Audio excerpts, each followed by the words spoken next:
Alright, now we're reading chapter 41 of Bakemonogatari. Kanbaru has just made the decisive offer. She's willing to have her arm cut off.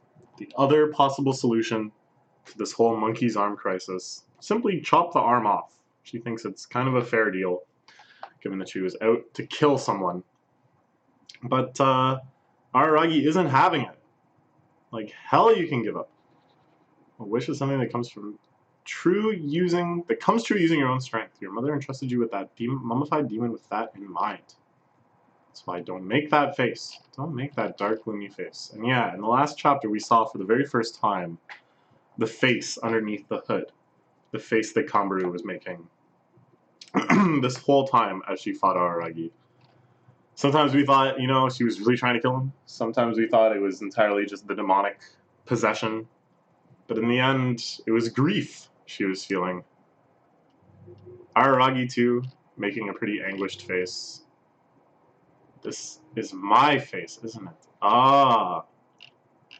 And here, in the shattered glass on the floor, we see dozens of reflections of Araragi's face. How nice! How poetic. Wish means you're taking something away, Araragi-kun. I never wished for anything with my abnormality. Kanbaru unconsciously wished upon the demon, and I unconsciously wished upon Kanbaru. Ah. Interesting, interesting. The sort of thinking of it. And we were talking before about Araragi's kind of hidden layer of motives, where he sees this as a very roundabout way of kind of softening the edges of Senjogahara, giving her a friend again, making her happier, making her kind of more whole of person. And in doing that, he actually placed quite a burden on Kanbaru, of his expectations of Kanbaru, that she would be able to play this role again after being so rejected. Underhanded scheme, malicious regret. You want to save the Missy's left arm, or Tsundere-chan's lost past, yeah. Or your own human decency, Araragi-kun, or all of the above. In the end, it's all of the above, right? He doesn't want to feel responsible for her losing her arm. He wants her to be happy and close to Senjogahara again. And I think, you know, part of him just really wants to see Kanbaru continue to succeed and play basketball and live a normal life. So yeah, all of the above. Is he allowed to ask for all of the above? Is that too much to ask? Being quite greedy here, huh, Araragi-kun? Last the Prussian just jumped. Kind of dives into her with no real momentum or force behind the attack, just kind of stumbling forward. We get another awesome math background thing. This looks like most of the same math as before, which is fine, you know, it's a nice little selection of different equations and graphs and what have you, but by the time they get to Sodachi, by the time they get to real math arc, they better step up their math game. I wish for all of these from Kanbaru, and that's no different from Kanbaru making her wishes with that devil left arm. She gave her flesh and soul to the demon, then what about me? What do I have to give to Kanbaru? And here is like our final mathematical equation, I guess. Let's see if I can still read this. So it's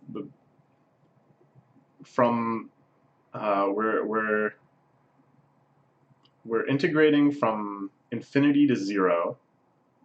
Okay, so over the entire positive set of integers, d to the power of 4 times x plus s subscript n times t, all times, or the second thing, times the sum to infinity from 0 of p from the coordinates of omega subscript mu v times x minus pi, and all of this equals a. So we have to solve for a. It's not very sensible. It doesn't really say anything. When I watch for the left arm alone, she'll use kicks. I tackle her and push her down. I have an idea to help people understand what I'm looking at. without necessarily paying attention super closely to the URL changing. I'm going to try like pressing down and up on the arrow pads to look at the page, and then right and left I'll try to hit very pronounced so that you can hear me hit the key, and that'll change the page, maybe? Anyways, so Araragi stumbles forward, and Kumbaru is just gone. She's completely disappeared. Did you hear that? Nope, she's right above him, running along the ceiling. I shuddered at my own stupidity. I seriously keep making mistakes. It looks like she has the perfect opportunity for a really devastating attack, like an absolute head-smashing attack right now. She whips her whole body around. The left arm swinging through. We get a cool shot of her soles. All of the attacks flying around Araragi. Nothing hitting him yet. Ooh, but this one kick. Even though the foot or the hand was available, she still goes for a kick. Her skirt looks so cool here. It's like a buzzsaw. The pleats forming a buzzsaw. Oh my god, and it breaks his neck. His eyes also popping out. This is an amazing shot. It reminds me of like Metroid Prime. It's like the closest thing I can think of. But I guess it's supposed to be just kind of like a surgical mapping of the body. I don't know. It's very neat. Very neat. His eyeballs popping out. Oh my god. And the relentless assault from Kumbaru. What an amazing page. Oh, I already forgot about my new scheme already. Jeez. His body just exploding in all directions. You can see his socks, but his ankle is broken. Snapped. Glass shattering in every instance. I like in like the kind of the middle right, Kanbaru hanging from the ceiling with her monkey's paw in a very like ape-like move, you know? Araragi smashed through every stall in the bathroom. That's what's going on here. Why did I come up with this corner Kanbaru in the crap alleyway to steal her mobility plan again? Kanbaru told me herself. The space carved out into a rectangle. If I'm inside this boundary, I can be faster than anyone else. That's right. That's what she kind of came to the conclusion of. It wasn't about long-distance running for her anymore. It wasn't about that sort of speed. It was about burst mobility within the confined space of the basketball court. So yeah, he really made a big mistake. He was really playing to her strengths in that moment, smashing his head into the toilet, the squat toilet. She picks it up, the water from the burst pipe spewing out afterwards. This space is just like a basketball court. Yeah. She hits him again. He's ricocheting everywhere. This is so awesome. This kind of reminds me of like a One Piece fight scene. Like some of the best One Piece fight scenes. The sense of like momentum, of just like bodies flying around, where you can still kind of feel the weight of each impact, and yet it's just like a blur of a barrage of impacts. Those are some of my favorite fights in One Piece, like Luffy versus Rob Lucci, you know? When Lucci's like bouncing off all the walls. And, it's so cool. Oops. Even if I took a fatal blow and lost consciousness, I wouldn't die. Get killed and get revived, get killed and get revived. Eternal hell. So this is a greater Buddhist hell where you constantly get revived after being hacked apart. That's what was used in the original. It's like a common form of torture in a lot of these sort of mythological spaces. In ancient Greek mythology, there's stuff like this too, and of course the literal lake of fire that we talk about when we're talking about hell, not that that's in the Bible or anything, involves, you know, constant burning, regeneration, suffering, on and on endlessly. So yeah, he won't die. His regenerative powers are just too crazy right now, but his clothes are being ripped to shreds. You can see his limbs bending in many ways that they weren't intended to. Look down on Kumbaru. The healing power can't catch up. Chunks of his skull are just dropping out of his head. Oh my god. I'm gonna die, Aragi. Can I dissect you with a 5 cm ruler? Thinking about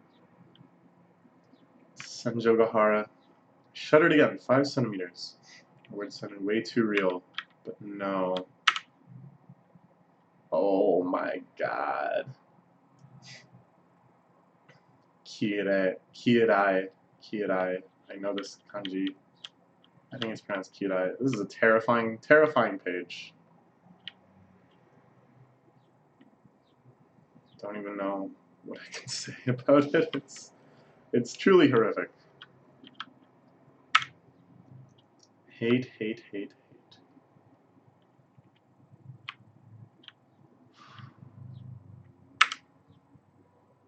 Oh man. Haragi's skull completely dissected by these attacks.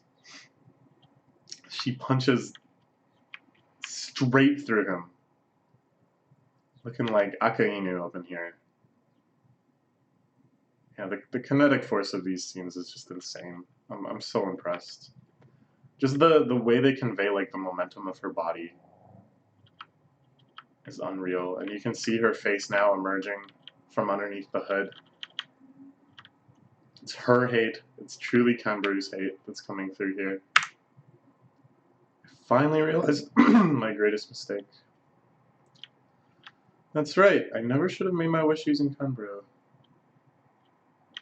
You're no good, Kanbaru. In the end, he finally realizes maybe she's not such a good person. I have to be the one making and carrying my wishes. The giving, the taking, I should have never given those to anyone else. I had no choice but to despise Kanbaru. And here he taps in deeper to his vampiric powers. You can see symbolized by these bat wings emerging, and it's hard to know exactly how much of this is like a real depiction and how much of this is kind of like a hallucinatory energy, kind of showing the depth of his power and his vampirism. That's quite a look he's got on his face. I'm pretty shocked. So in this moment, he realizes that he has to return hate with hate if he has any chance of surviving here. A hole punch right through his stomach, the light shining through. This is terrifying. Terrifying, terrifying, terrifying. All right, that's this chapter. We'll move on. The Kanbaru fight continues. Such lovely fan art in the end. Featured illustrator depicting happier times between our star couple. All right, let's see what happens in chapter 42.